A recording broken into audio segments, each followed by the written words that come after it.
markii Puntland la sameeyay agaasimaha guud ee airport-ka noqday Boosaaso markii dambana la taliyaha madaxweynaha noqday arrimaha dhaqanka markii horena waxaan ahaa gudoomiye ku-xigeenka USB markii saddexda jafadood isu yimaadeen aakhirkii waxaan ku dambeeyay la taliyaha Cali Khaliif arrimaha bulshada iyo amniga Cali Khaliif markuu la tagado xagga la aaday baan iskaga soo haray anigu waxaan salaamayaa ciidamada geesiinta baan salaamayaa reer Puntland ee uu yahay taliyaha Siciid Dheere iyo ku-xigeenadiisa oo dhan waan salaamayaa waxaan salaamayaa madaxweynaha iyo madaxweyne ku-xigeenka golaha wasiirada golaha baarlamaanka reer Puntland oo dhan baan salaamayaa saaka waxaan halkan dhowr qodob baan doonayaa inaan ka hadlo ninkii aan iska ogeyn way iska aamusayaa aan wada shaqayn jiray waagii hore Faysal Cali Waraabe anigu ma aqaanay Faysal Cali Dhurwaa baan u aqaan waa nimaan ismaqlayn waxa la ale wuxuu yiraahdo aan ismaqlayn bal hadda kuwa Soomaaliland sheeganaya inuu wax yeelayo inuu wax tarayo dib ha ugu noqdeen annagu waa wada shaqayn jiray rag badan bay wada shaqayn jireen rag fara badan bay wada shaqayn jireen hebel iyo hebel hadda ma oran karayo Cali Khaliifka xitaa uu la socdo wuu la shaqayn jiray markaata Cali Khaliif baa ka rag badan baa ka ana ka shaqadiisii waa masuwaay marka waan shaac laga qaada wuxuu ka shaqayn jiray arrimo aad iyo aad u xun cid ka shaqaysaayeen jiray wuxuu ka shaqayn jiray oo noohay waa marka runta laga hadlo waa Ramadaan waan soomanahay Cali Mareykan la sideeda Cali Mareykan waxa la yiri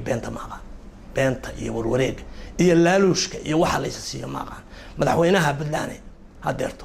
wali ma tagin telefoon dhowr jeer baan ku hadalay laakiin wali ma tagin waxna uma dooran de hadduu birito qalad galo waan wuxuu doonto iskama celin karayo sida kuwa hoos jooga oo kale ee Soomaaliland oo kala noqonaya waan nin adag baan oo adkaysta ilaahay baana deeqda bixiya rabbi subhanahu wa ta'ala Faysal wuxuu ku hadlayay shalay waan maqlayay wuxuu yiri Faysal uu bariyo tabay shalay afku ku hadlayna afkii Muuse Walbo walaalayahay kaasi meel buu ka tuuray maamul goboleedkii Somaliland meel buu ka tuuray anu Muuse Walbo baan waqana kana waxaan waqana Faysal Dhurwaa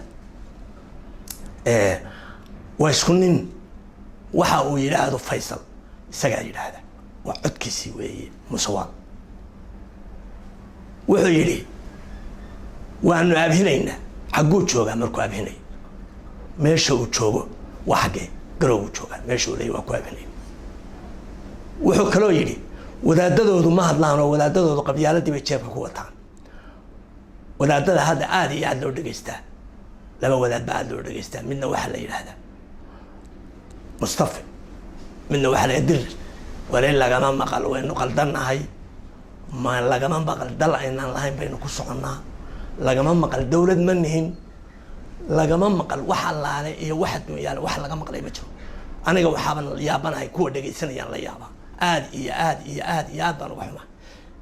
inay yiraahdaan war waa qalad arrinkaas haba lagu xiro cidna ma xidheen wal arrinka dadkan inuu ku duulayno iyo dadkan la laynayo iyo dhibaatadan taagan iyo duulimaadkan iyo wax marka uu leeyahay waa habeenayna xagee la jooga waxa la jooga garow waa la jooga waxaasan wadaadadu waa ag fadhiyaan way maqlayaan wadaadadu waana sacbaynayeen way qoslayeen waan maqlay waxaan kaloo ka hadlayaa wuxuu yiri waxaan ku iidaynaa garow haddaan arrinka ay ku joogi waayaan seeftay Umar bin Talib baan qaadanaynaa oo garow aan ku iidaa dagaalku wuxuu soconaya Kismaayo laba hala kala doortay reer Hargeysa niman diin ku dhaqma oo Ilaahay yaqaan oo ummadiisa yaqaan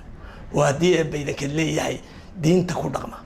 niman koofil ku dhaqma koofil ninkii la dilay Ismaaciil Mare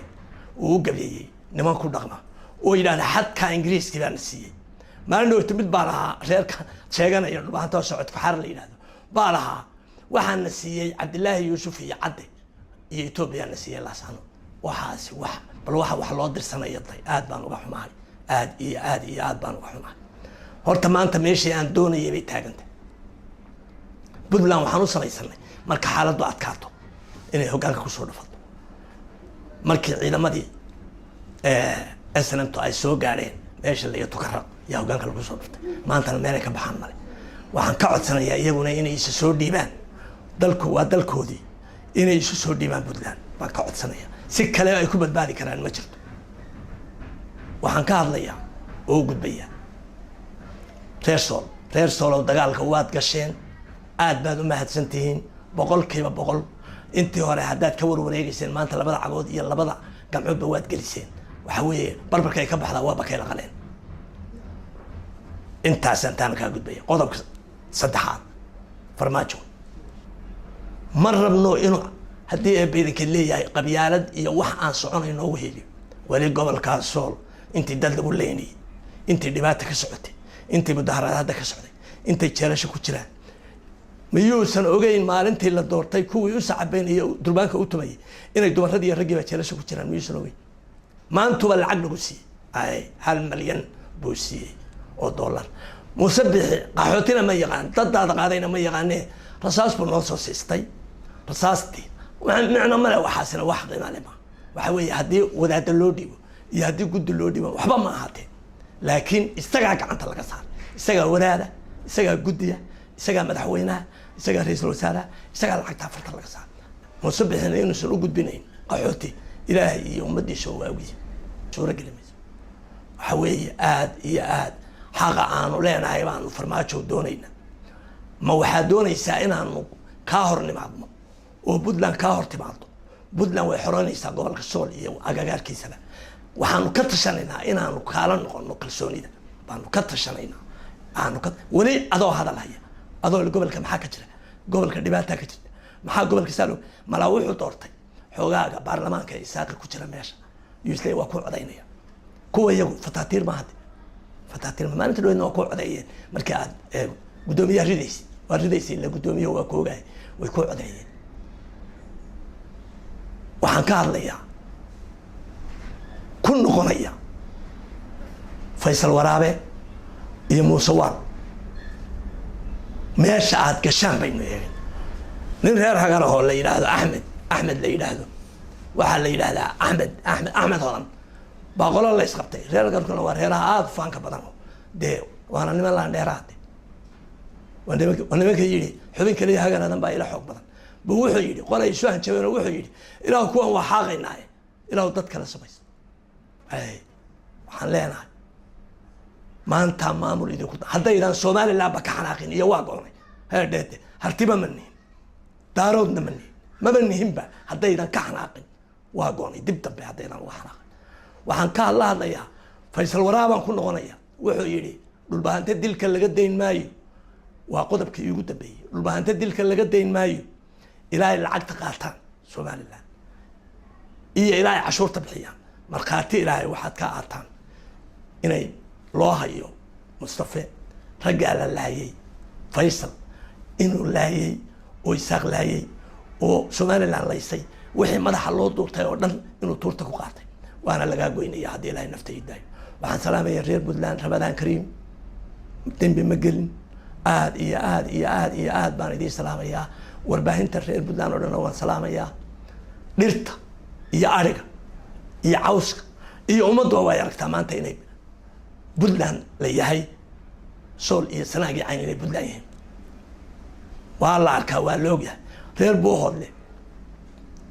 بانكر بدي الكتورة يا رير بوهر reer boodlow waxay leeyihiin madaxweyne ku xigeenkii Puntland oo u socda in la xoreeyo waxaad ku xajiseen soo amad soo dhaweyseen waxaad ku xajiseen kii Soomaaliland ka yimi inaad soo dhaweey sidii lagu soo dhaweeysan baad ku xajiseen aad baan uga xumahay daal khaliifna soo dhaweey maxaa u diidaysan aad khaliif maxaa u diidaysan ninka gaaban halkaas isaga calanka Soomaaliland turta ku watay oo adeebadkeedii Muuse wakiil laag fadhiyay balaaya naga qaadatay waxa weeye إلهي أنو سهدي يستغنى إذا كان إلهي هيدي سهدي ليدن ما أفكرنا يطدك ويا بيان ريال بدلان أروح إليه نمكم بدلان بام سواء سومالي سمحي وحوي عن وابحد آد بان دي سلام يا إذا كان ريال بدلان أروح